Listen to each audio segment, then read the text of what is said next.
daddy po. Limasin lang. Limango. Pasingawan mo lang, mayroong mabutin daw. Ito ya? Ako nahanap ko to. Ayaw nga. Tinakay ba? Sabi sa susok. Tinakay ba? Yan ba yung susong, ano, yung kinain natin doon? Imported yan. Ano yan? Ha? Imported. Bato lang yun. Yung kinain natin sa ano? Meron kami tatlong Yung mali. klawi. Yung suso. Yung lalimasan.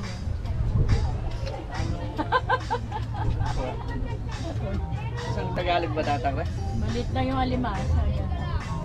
Imported. Imported? Tagalog niya. Ah, tulis.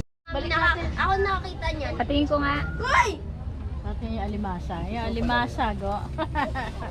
Ito Ako masarap, nakakita. ito masarap mga 20 piraso. Pwede na yan. Oo, Yan pa. dalawa po. Hamuli kayo, dalawa po. Ang Ayaw ginatan. na. Ayun, ito. Ayun. Ang ginatan sa ulam na yan. Punuin niyo kaya. Mami, alam mo, lumulutang lang to eh. Kaya na ako.